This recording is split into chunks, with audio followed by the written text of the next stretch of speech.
The views and opinions expressed on any program are those of the producers and/or the persons appearing on the program, and do not necessarily reflect the views and opinions of FRC Media, Bristol Community College, or the City of Fall River.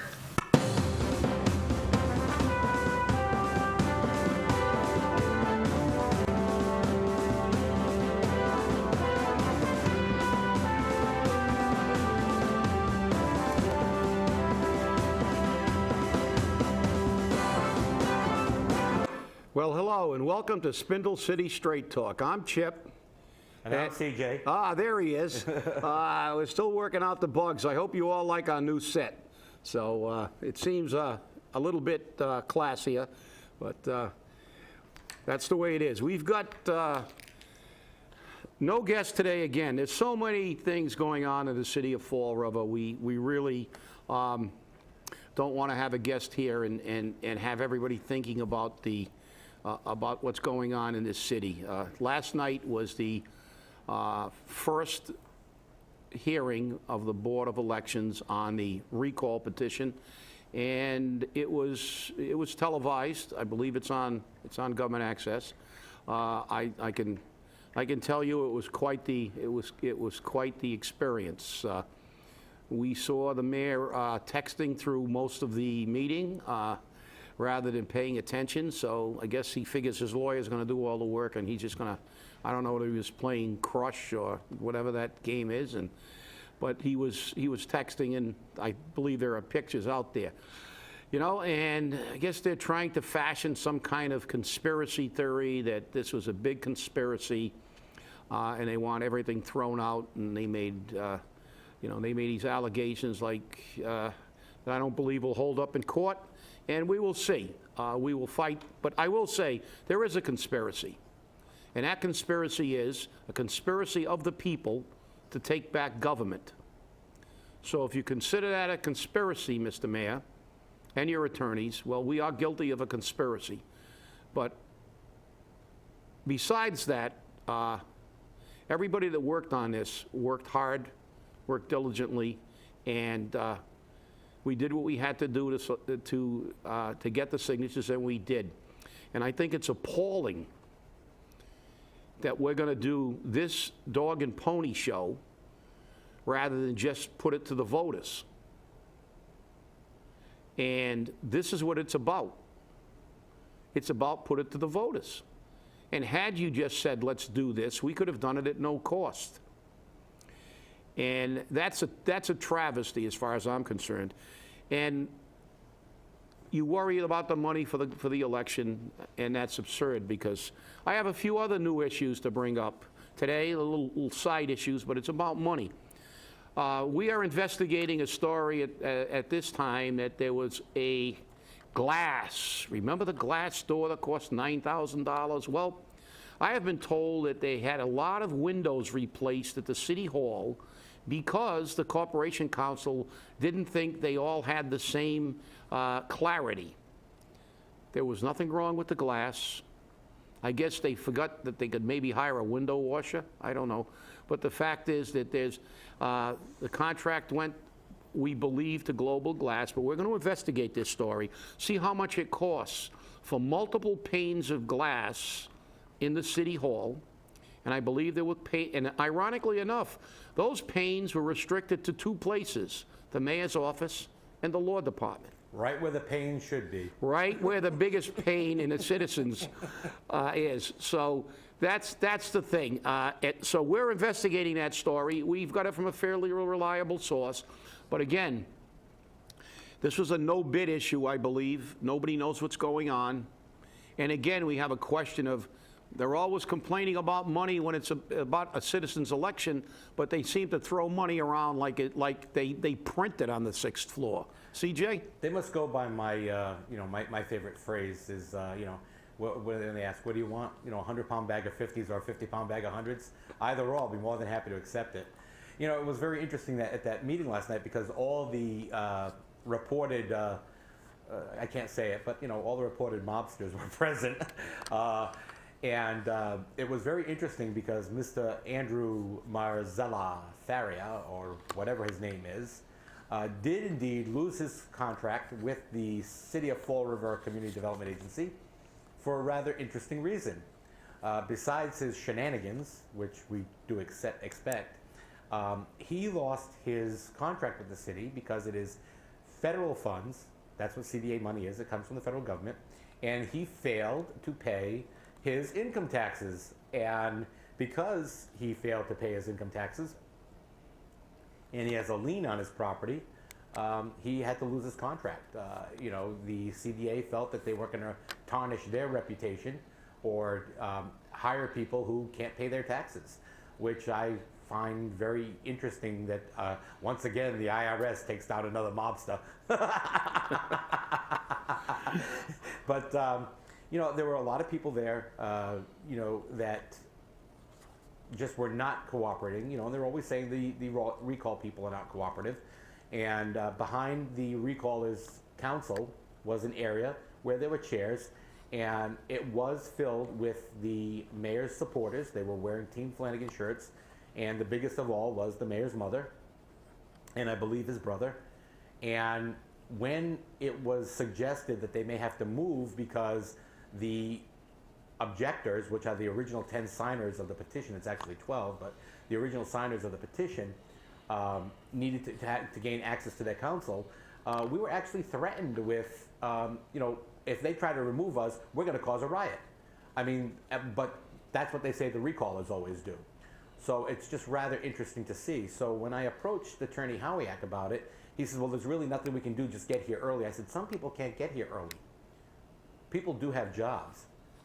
But point one to the mayor, he called out on his supporters to come out and be very clear in being in the atrium of the city council chamber to fill it up so that nobody had a place to sit, which is really what happened. But I've got to also say to the mayor, -1, so you're basically back to fail again 0, because the AHA event was going on in the city government center last night. The mayor knew this, the election board knew this, everyone knew this. They could have used an auditorium at a school, they could have done any of that, but they chose the atrium, and that's okay. Except for the fact that there were children and family members there to enjoy the night and to have an arts festival that they couldn't enjoy or have appropriately because of this hearing. And again, this isn't something that the recallers wanted, this hearing. This was something the mayor demanded, because I am not going to quit. I have never lied. Pay as you throw, Mr. Mayor, pay as you throw. Well, first of all, on that subject, let me commend retired Judge Belford. She really controlled that meeting very well. There were a couple of times where people were making a little bit of noise, and she was very, very quick to censure them, and she maintained order and decorum in that room very well. You can tell that she has vast experience being a judge. So that was a good thing, because I really believe that it could have gotten out of hand very quickly and deteriorated. Because as I was sitting alongside the attorney, and I heard a female, and you're saying it may have been the mayor's mother. I don't know if it was his mother, but basically say, I'm not going to move, and you're not going to get me out of this chair. And it's ironic, because they don't realize that they're irrelevant. What's relevant here is the legal aspect, and what's going on with the lawyers and with the Board of Elections. That's what's relevant here. Pink shirts, purple shirts, any kind of shirt, that's not going to influence the board. I don't know why the mayor felt that. And obviously the mayor was disinterested, and he knew that. Maybe the rest of the people that went there to support him should be upset by the fact that he spent most of his time texting. Isn't that his usual occupation, though? Yeah. It's not mayor, it's text, right? Yeah, he texts. He's texts everywhere, and apparently the Corporation Council, who we have pictures of receiving the text. I don't know if they, you know, I guess I can't allegedly receiving the text, but she was texting. Maybe it was just coincidental at the time, but they spent most of the time, and she's done that in front of the city council. And I've had a few city councilors that told me they are not real happy with the fact that, you know, she has a tendency to, you know, in the middle of a testimony where she's there to be there for the city council, that she's texting. But it shows their total disregard. They feel they're above the law. They feel that they have enough money and enough power that, you know, we are not going to prevail. You know, they are confident to the point of arrogance. And, you know, they feel that, look, you know, you're not going to be able to do anything. And the reality is that, well, you know, we are the people, and this is an attempt to take back the government, and we are going to, you know, we are going to do this and stay with this as long as it takes. We'll be here till the end, and you better get used to it, because this is only the beginning. This is not the end. If you think if the Board of Elections, regardless of which way the Board of Elections rules, this is not over. Because if they rule in our favor, his attorney is going to take it to court. And if for some reason, even though 3 of their 4 objections didn't receive a second, if they make a ruling that's adverse to the recall process going forward, we will go to court too, because we feel that obviously that this is the right of the people. It's a statute that allows the right of the people to have a say in their government. It is something that in our attorney's brief goes back to before the United States was created.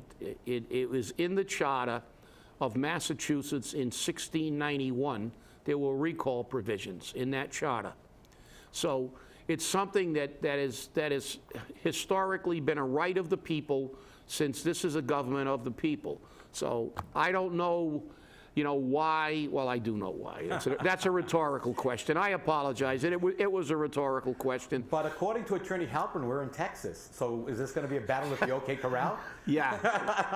Yeah. Well, it's rather ironic that we're dealing with a statute that says for recalls in the city of Fall River, and we're bringing in all these cases from not even within the state, but some from other states. I'm surprised we don't have a case from the Nuremberg trials or something like that, because the fact is that, look, this is things that actually don't belong in front of the Board of Elections. The reality is the Board of Elections is there to certify signatures, to run elections, and that's what they did. They looked over the petitions, they certified the petitions. They can have objections about those things, and they will on Monday in the evidentiary section. But the fact is, the points that were covered yesterday were points that can only be decided in a court. He's talking about intent of law, interpretation of law, finite interpretations of what the law means, what sections of the law apply. And, you know, the board, even though we have a judge and an attorney on that board, that's not what their job is as part of the Board of Elections. So, you know, the entire process is being convoluted to get away from the simple fact that he's afraid to have an election. And you know, Chip, it's very interesting to see how these arguments were presented and what actually was being said. You know, people kept questioning, you know, is the attorney for the recallers doing everything he can? And, you know, it was very difficult to get a lot of them to understand that you don't take your hand at poker and lay it out there for everyone to hear right away, or see right away. And these people want everything like happening yesterday, and they just don't understand that that doesn't happen. The other thing is that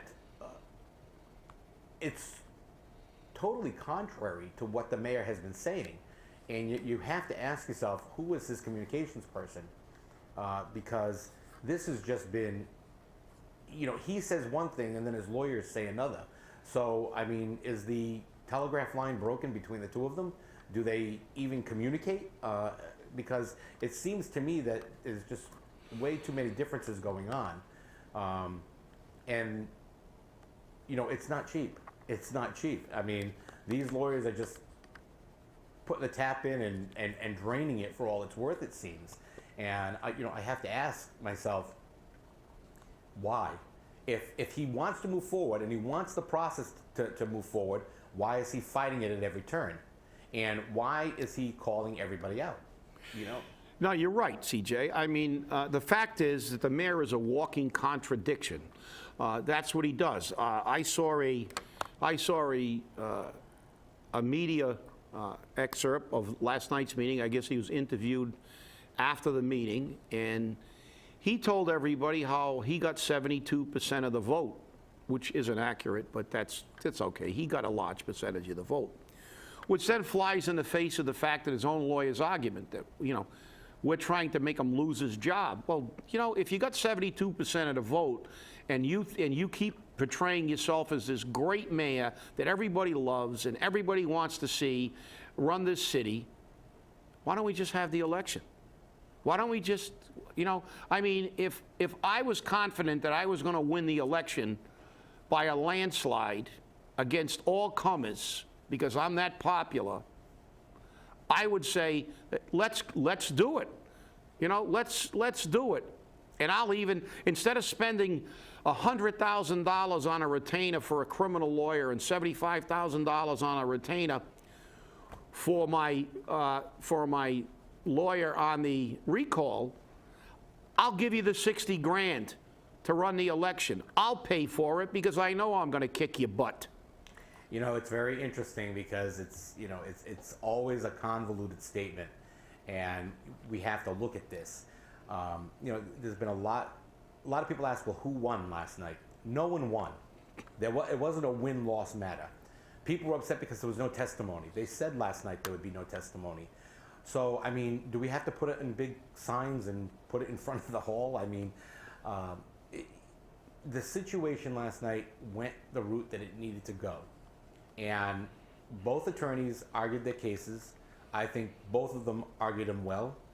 While I could see the Attorney Halpern's side and what he was proposing, I couldn't get it to join up with anything.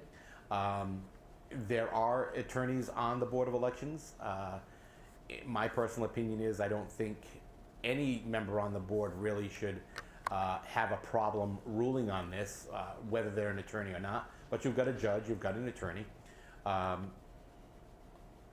And it's just a matter of looking like there's no problem. Make it look good. We're not acting here. This isn't a dress rehearsal for the story to come. And the one thing that is true, and no matter what, this mayor is going to go down in history. He is going to go down in history. Win or lose, he's going down in history. He's either going to go down in history as Mayor Gunn, or he's going to go down in history as the first mayor in the history of the Commonwealth to be recalled. Well, yeah, you're right. And I think, obviously people, they don't spend, well, most of them don't spend their life in court unless they're career criminals or attorneys. And the fact is, I think it was very, very telling that the attorney on the board, of course, the judge was the chair, so she didn't really say a lot. She kind of monitored it a little bit and controlled it. But I think when Attorney Brilliant said that, he studied these objections and he felt that a lot of these things were, questions of law, as I said before. And the fact is, they don't belong in that forum. People don't understand that. And there are going to be people upset in the evidentiary section on Monday because he's going to have people come up, and obviously they're going to have witnesses that are going to try to say that, they didn't sign or they were bullied or badgered into signing. And, unfortunately, that's part of the process. And, we're going to put witnesses forth that are going to say that, look, we made it very clear that what they were signing, they're going to say they were misled. I've even heard an absurd statement that somebody said that they were told that they were signing a petition against the gold toilet in the mayor's in the mayor's bathroom. So, but the interesting thing about that was Attorney Halpern said something which really irked me, and I know you, Chip, you're an auditory person. But he turned around and he said, we can't confront these people because who is going to turn around and say, yeah, I was the one collecting the signature as I was standing behind the car or as I was intimidating the person? I mean, my question then becomes, and the attorney Rich didn't propose this, but what's to say that your witness, your person who's saying this is telling the truth? Maybe they're a Mayor Flanagan supporter, okay, and they would say anything to, support the mayor. So it's going to be very interesting to see that who's going to be brought in. Now, I know that subpoenas have to be issued according to the board, and they have to sign off on them. But you only got until Monday. So I'm quite sure that Attorney Halpern has already got all those subpoenas sitting in the Board of Elections office, and he's having them served on those people today. But again, this is what intimidates the voting process. You're right, and obviously there are a lot of people who, there are a lot of people who didn't sign a petition because they're intimidated by the mayor and the retaliatory methods he's used before. We all know that Sean Kadim lost his job because there were issues in and above his performance because. A few months before, he was the messiah of the budget and the messiah of the city. Everybody was, the mayor and everyone else was singing his praise. Then, immediately he gets summarily executed and sent away. And the same thing with the planning director. He made one decision that was contrary to the mayor, and he was fired. So I mean, he has a history of basically it's his way or the highway, and it's intimidating. A lot of city employees said they wanted to sign, but they wouldn't. They didn't want to see their name. We know people who've received calls. They're not going to come forward. Subpoenas, testifying in front of a room full of people with a microphone in front of you is very intimidating to people, especially people who don't do it every day, and most people don't. So, the fact is that this evidentiary hearing is going to be something where everybody's going to be called into question, because the fact is that if they're testifying for the mayor's side, they're going to be perceived as friends of the mayor. If they're testifying on the recall side, they're going to be perceived as friends of the recall. So this is why these things have to be ultimately end up in court most of the time. The first three objections definitely will go to court. As far as the signatures are concerned, that may also end up in court. So the people are going to get upset. They're not happy with the process, but litigation is frustrating. I mean, if you watch court cases, there are so many rules and so many, and there's so much. There are so many things that are unique just to the legal system that people get very, very frustrated. You can't just get up and start saying whatever you want to say. They can restrict your answers to yes or no. There are many things they can do. As we people who like all the lawyer jokes call them lawyer tricks. And the fact is that these people are professional arguers. They get paid to make an argument. So if you hire a lawyer to say that your white car was black in court, he will argue the fact that, that car was really black. And he may not win the case, but he will take his money and argue a case that a white car was black. That's what they do. And a lot of people don't realize that the process is what keeps them employed. And that's why for people who are not part of that process, it can be very frustrating. It's ooh. Wow, look at that. Oh. I felt that. It's, I know that a lot of people were upset. People were squawking at each other, and it really was a show of enormous proportion. And I know that the mayor will be going on the air in about half an hour on the radio, speaking about what happened last night. But I think that we need to remember that if you are pro-Mayor Flanagan, remember that your actions, what you do, represent the mayor. And if you are pro-removing the mayor from office, also remember that your actions represent the movement to recall the mayor. And those are things that need to be taken into consideration. They're calling people leaders on one side or the other. Mr. Mazzarella last night was at the hearing. He actually asked the police for an escort out of the building. I guess he felt intimidated or threatened. I would probably feel a little threatened myself if I had just published the names and addresses of several women who had protective orders in place, restraining orders, because some of them were there last night, and I'm sure they made it very vocal to him that they weren't going to tolerate, any more of that bull.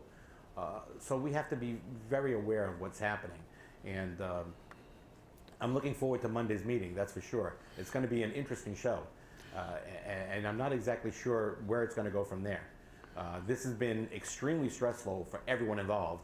Except for you, Chip. I think you use your Zen Buddhist powers and you relax. You need to put a show on just to teach people how to do that.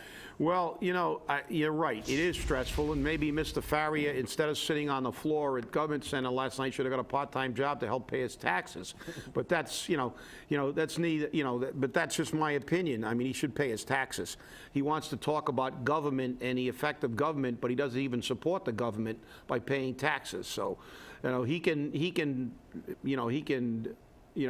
babble on, and we're going to deal with it. The fact is that regardless of how upset we get, and we all get upset, because everybody at some point in time wants to get up and start screaming expletives and saying that, this is bull and, blah, blah, blah. But it's the way it has to be in that venue. I mean, you've got to play by their rules, and that's it. It's frustrating, but remember, we are going to ultimately win this by sticking together and remembering that the bottom line is that we have taken back government. This is a step toward removing this mayor, and what's important is we all stay together until the job is done and there's a recall election. And then guess what? If they win, we don't have anything to complain about. They can say, see, we were right. And if we're right, we can say, see, we were right. But regardless of that, we've won because we've engaged the people in political debate and involved them in government, and that's a win,